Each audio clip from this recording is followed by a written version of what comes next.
Well, good morning, y'all, and welcome to Shade and the City. I am your girl, Treese, and we are here to get into, of course, none other than Beyond the Gates. This is season one, episode 34.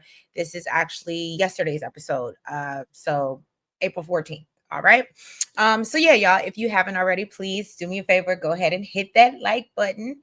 And make sure that you guys subscribe as well. All right. Now let's get into it. My coffee is just settling in, so that's why I'm not as perky yet, but we're gonna get there. When it kick in, you'll see the difference. But y'all, let's get into it and let's get shady.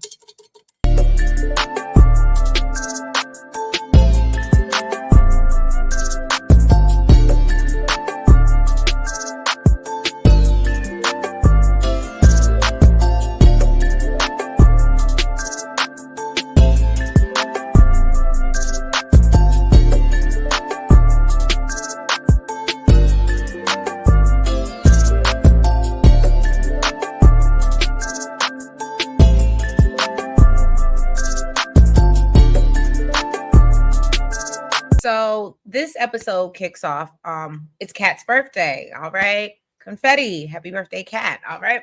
So we see Nicole. She's decorating the house, and her and Anita are getting things together. And of course, at this point, really, this whole, I want to say, first 5 minutes was pretty much a Febreze plug. Right. And good for them. Product placement. Shout out to y'all. Right. Nicole says that Kat has only let her invite family. She wanted to do more, but she had to respect her wishes. And then she's like, well, mom, she's looking at Anita and she's like, well, where daddy at? Well, we cut over to Danny, who is on the verge of what seems like to be a breakdown. When Vernon shows up, he says that it was his fatherly intuition that let him know that, his baby girl needs him. And I love this about Vernon. I feel like we see him time and time again, especially when it comes to Danny. Really show up for her and be there for her emotional needs. Cause I feel like Anita just be looking at her like toughen up, buttercup. All right.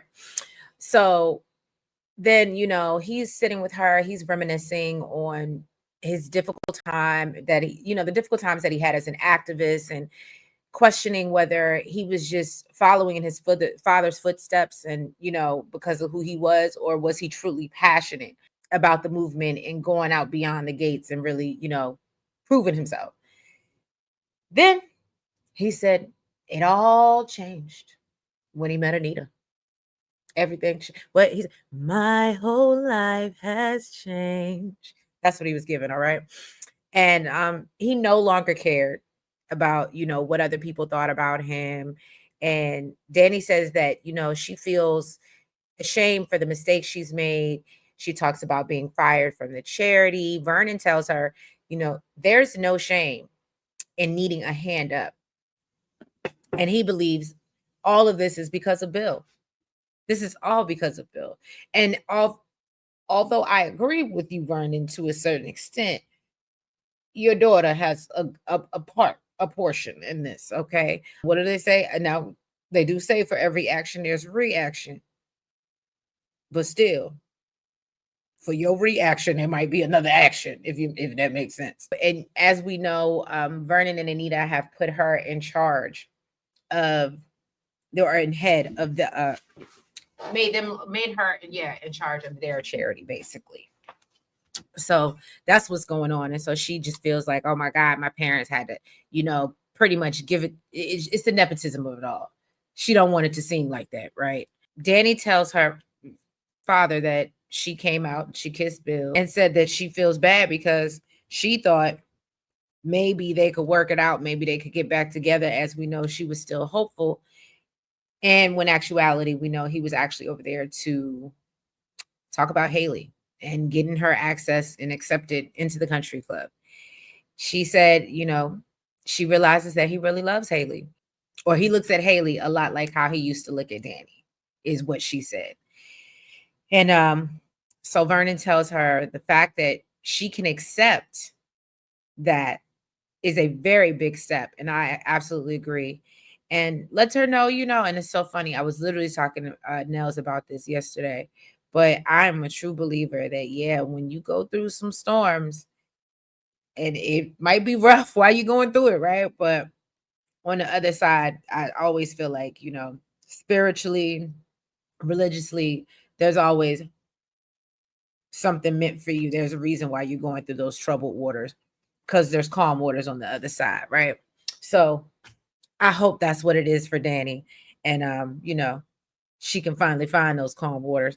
So then she tries to send her birthday gift for Kat over by her father. And he's like, oh no, no, no, no.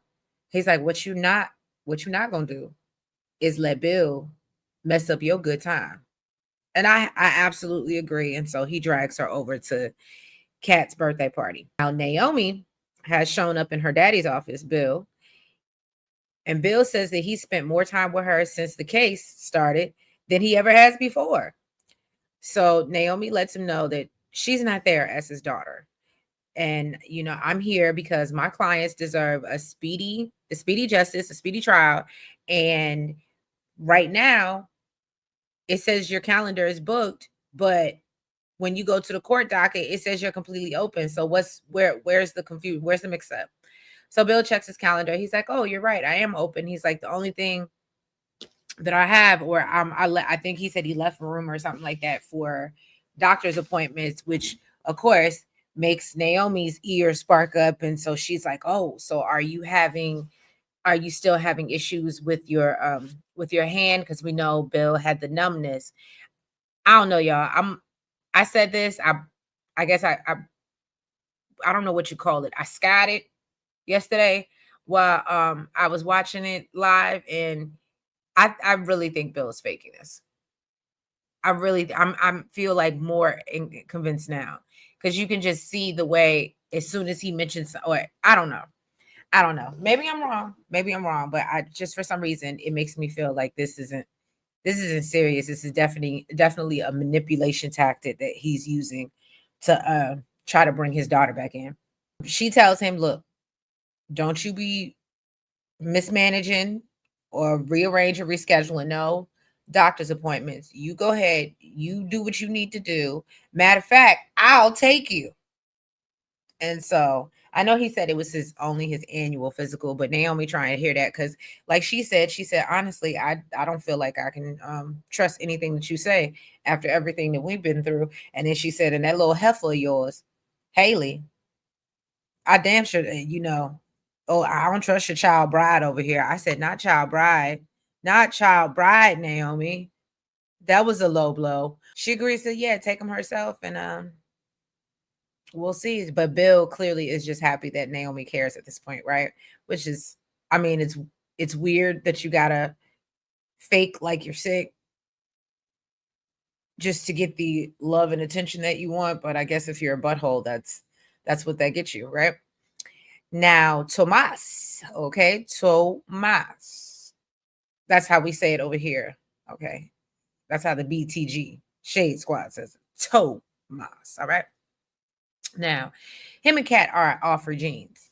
He is having her blow out her candles. And, one thing I did love about this scene, and honestly, it just made me love Kat's character even more, because I don't know if any of you guys do this as well, but she's sitting there taking life inventory. And I do that. All my friends, and even really B can tell you, every year before my birthday, literally. So my birthday's in March. Literally, come January, probably right after New Year's, I kind of start doing an inventory over the next 2 months, January and February, and I look back on the following year. And if I feel like, or I can't write down, or like physically see in front of me the changes and the growth and how far I've come in the next year, if I feel like there's no growth, I won't celebrate my birthday. I feel strongly about that. I've been doing that for a very long time now. So I thought it was really crazy when I saw Kat doing it, because I was like, oh, so clearly I'm not the only one that has this line of thinking, right? Now, Tomas presents her with a calculator, like a necklace with a calculator charm. And he tells her it's so she can count her profits. And I said, nothing shows you care like a calculator. Okay. All right. He says that it hopes it, that it's going to be a representation of her future and her dreams. And, Kat's like, well, this is the only thing that annoys me about Kat. And I get it. I guess because she finally likes somebody, like really likes them. So it just makes her personality change. So her character change so much when she gets around him. And it's annoying to me because the way she walks around and deals with everybody else, and then she gets around Tomas and she's just like, oh, it's so well, gifts mean different things to different people. And I just went, cat. But I get it. She's smitten right now. I get it. And it's crazy because she ain't even got none yet. But all right, girl. Leslie tells Eva that she wants to do. So we hop over to Leslie and Eva. She tells Eva she wants to do a picnic in the park, and Eva reminds her that they can't risk being seen together. And, she'd rather just chill out. So Leslie apologizes to Eva for some of the things that she said to her. She's like, I know you pissed off with me because we had that little squabble, little tussle of words the other day. And Eva says that, you get so angry with me. And whenever I ask a question, and no shade, but Eva, but if you ask me if I technically poison someone or tried to, or you insinuate that, yeah, my response isn't going to be what you think or what you probably are hoping for. If you're accusing me and then you accuse me of running. Now, granted, did Five Guys do it? Absolutely. Absolutely, she did. But it's just the point. If I was Five Guys, I would have played it off too. Like, I would have got upset too. You ain't got no evidence, and here you are. But, and yeah, y'all, just for those who didn't know, we have your girl has embraced for Leslie, because we just can't do this Leslie, Dana, Sherry, Anna, Lulu situation. So over the weekend, I just happened to be in somebody else's live, and I literally said, you know what, I can't with Five Guys, and it stuck. And so that's where we are right now with Leslie. Leslie is Five Guys, okay? Even though it's five, but you know what I'm saying. Okay. Eva says, you're really hard on me. I just asked a question, and, it's everything is just very confusing. I'm just trying to stick to the plan that you gave me. And so Leslie blames it on the situation, and says that she feels like sometimes Nicole and Ted get more of her. It was just Five Guys manipulation tactics are just top tier. I ain't even gonna hold you. Top tier. Now, I think she might be worse than Bill. Her and Bill would be dangerous together. So Eva lets her know that, obviously it's not purposeful, her spending all this time with Nicole and Ted, because you're the one that wanted me to go over there and work for her. Leslie tells her that most of her plan has fallen on Eva, and she should be out dating and figuring out her career. Says, you're all alone with the Richardsons all the time. And she knows it's wearing on her. So Leslie tells her to focus on stepping into her birthright. Okay. She'll have the name, the money, and the status, and everything that her half sister Kat has. I said, ooh. She's convinced that Ted will get his and Nicole will leave him, and that Fairmont Crest will turn their back on Ted, of course. Eva said, but then they'll know what I did as well, and brings up Kat is already on to me. So the last thing that I need is for her to realize that now I'm her illegitimate sister. Yeah, that ain't gonna go well. That's all I'm saying. That ain't gonna go well. Leslie tells her, look, stop worrying about Kat. Don't compare yourself to Kat, because there is no comparison. And then she's like, oh, and so what is this about? Is this about Tomas? And this pisses Eva off even more. And she's like, no, it's not about Tomas, because you won't let me talk to Tomas. And I've been listening and following everything you say. And then, she walks off and does what she does because she's upset.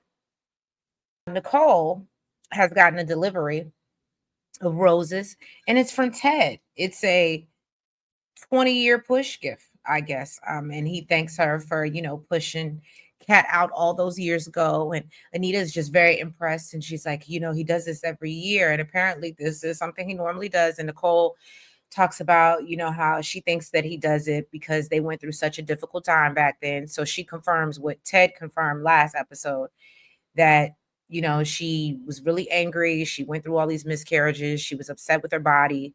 And she, was not feeling good enough and feeling like she had failed her babies and her husband. And then, Ted started hanging out with his boys, and then she started to feel abandoned. So they went through a real rough patch, as we know. And she says that Cat was kind of the rebirth of their marriage. So Jesus.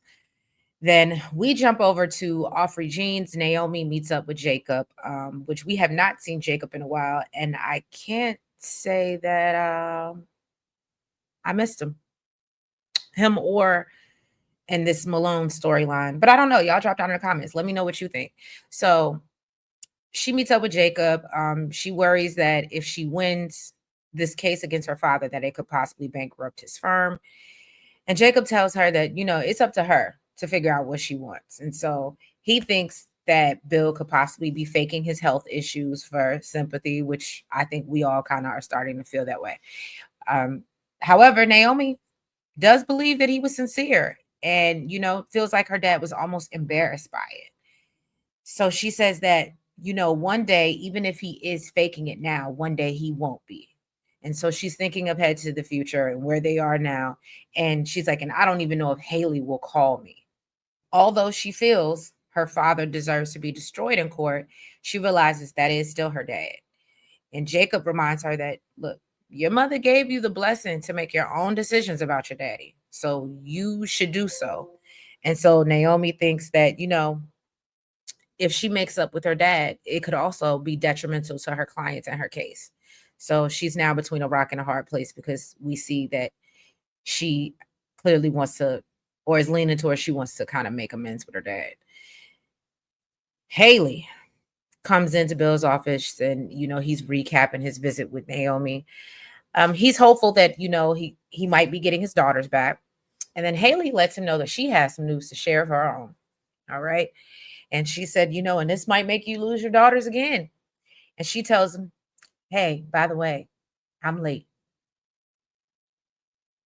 and I might be pregnant. All right. And so Bill doesn't seem too thrilled about this news at all. I don't think any of us were expecting the reaction that Bill gave us, but he was not shouting from rooftops at all. Haley said that, it wasn't planned. There was a lot going on between the wedding and the honeymoon and all those other things. And she might've missed a pill or two, which, I mean, that's real life. That happens. Sometimes you just be busy and be like, oh, damn, I forgot. And, that's why y'all should just go get nipped and tucked. But that's a different conversation for a different day. Bill asked her, he's like, look, I was looking forward to, doing it all over my house and every room of my house and traveling the world when I felt like it, and now here you talking about babies. And so he was like, that's not, and she's like, no, I'm really happy as I am. And he's like, are you really happy? Would you really be okay if you never had kids of your own? And then she's like, well, should I tell you my real answer or what I think you want to hear? And of course, the conversation ends with she now feels like, oh, she doesn't know if she would be a good mom. But she said being with Bill, she didn't think she would ever be married, but then she met Bill. And so she feels like, oh, she could definitely see herself having a baby and hopes that, she could even give him a little boy. Since, obviously he has two girls.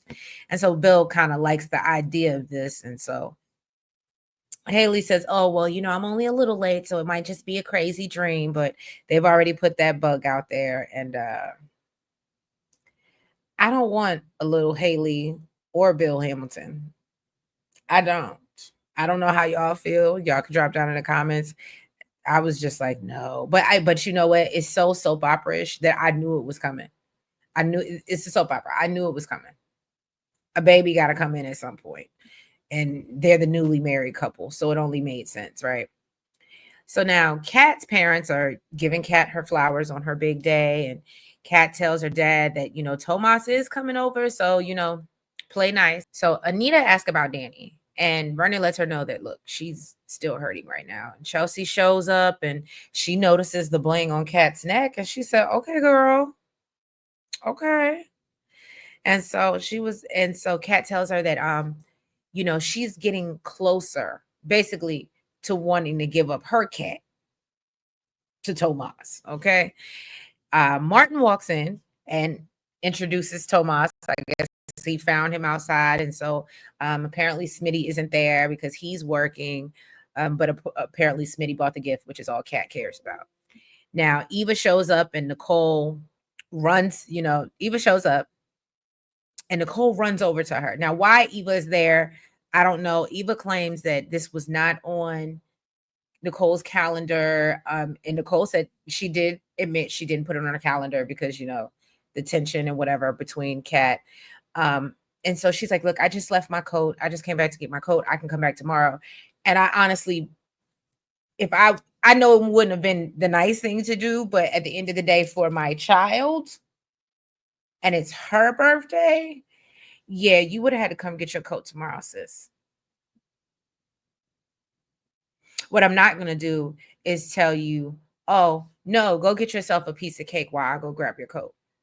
And of course, you had to know Kat was going to get at her, right? So then I don't know how y'all felt about it. Love the birthday song, the happy birthday to you. Happy birthday. It was so cute. It was so cute. I feel like that is about to be the new, how the kids be changing up the birthday song. I feel like that's about to be the new joint. Okay. So shout out to Beyond the Gates because that was the cute birthday song. So Eva, as they're singing happy birthday, she's telling Tomas, oh, Kat has no idea what she has. And, there's no moment in her life that goes uncelebrated. You're jealous. So then Kat rolls up and I loved it. She reads Eva down to the ground. Okay. She tells her,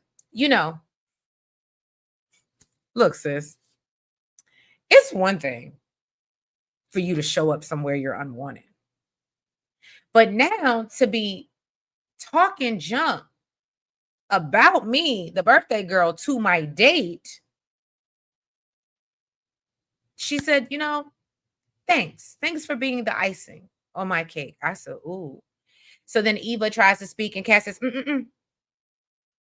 She said, I'm not going to let a stalker, want to be trash, ruin my party. And she said, you can go now. She definitely gave her a Shawnee, thank you for your services. I said, So Eva runs off crying and Tomas tells her, well, that was a little harsh. And I was like, Tomas, it's my party. I can out if I want to, especially if she's not invited. Tomas, I really don't see it for him. I really don't see it for him, y'all. So Kat tells him, look, I know you're a nice guy, but don't let Eva fool you. You don't think it's weird that she's everywhere all at once? And I said, clock it, Kat, clock it. And, she said she made the wrong wish and she should have wished for Eva's ex to be exposed. And I said, well, so then Eva, I guess, is trying to leave, but she's still there. She's still there. Like she doesn't know how to get rid of herself, right? And so Ted comes in to check on her and he's like, I know it must be hard watching the family celebrate Kat, and I'm sure that makes you ache for what you missed out on. And for Ted to not be nobody therapist, he always be trying to act like he Nicole, don't he?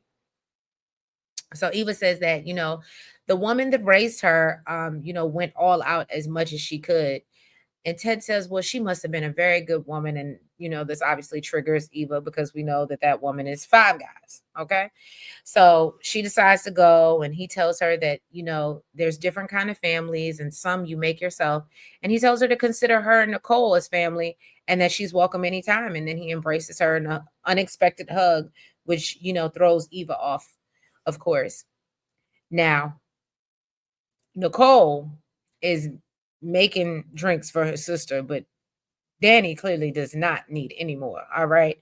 And Nicole realizes that she's still hurt, and she offers up her guest room so they can eat cake and watch Being Mary Jane. And I thought that was so cute. I thought that was so sisterly, and that would definitely be something me and Nels would do if I was in a funk. So it was just so real. But Danny's like, you know what, I appreciate it, but I know where to find you. And so Eva finally is leaving the party, and Tomas goes to check on her, and she tells him that, Kat was right. She doesn't belong there. Now, Naomi goes back to see her father, Bill, and tells her that and she lets him know that she can't she told her clients that she can't represent them, and she's withdrawing from the case. And that's what they left us at. Okay. And I don't mean the episode, I just mean, now Leslie has this whole house decorated with, and even dropped some cute little bars for Eva's early birthday. So I was like, you're really putting her in competition, because it's not even Eva's birthday yet. She said she still had a couple weeks, but I guess Five Guys wanted to make her feel better. And so, they eat cake, and I guess that's supposed to make everything better. And, again, she's great at the manipulation. She's got that mwah, chef's kiss. Okay. After the party, Anita asked Ted and Nicole their thoughts on Tomas. Now, Ted won't disclose, and neither will Vernon, but says that, he'll do for now. All right. So they talk about how Danny looked like she was really doing well. But then, of course, they cut back to Danny, who was at her house taking shots of vodka. So she's not doing as well as they think she is. She's just doing a very good job at pretending. All right. So thank you guys so much for tuning in to episode 34 of Beyond the Gates. We got lucky. We didn't get any Joey Vanessa, didn't see any Doug, didn't see any DNA. Let me not jinx it. But so it was a pretty good episode. I could have done without Haley and her pregnancy scare or whatever. But yeah, y'all. So let me know what you thought in the comments. If you haven't already, please, please, please make sure you hit the like button. Make sure that you guys subscribe. Make sure that did I say comment already? Comment. And make sure you hit the notification bell. Make sure you're following us on all the platforms. That's TikTok, the Blue Sky, because I will make it a point to start skying, okay, during the show. And yeah, y'all, I will catch you later today for episode 35.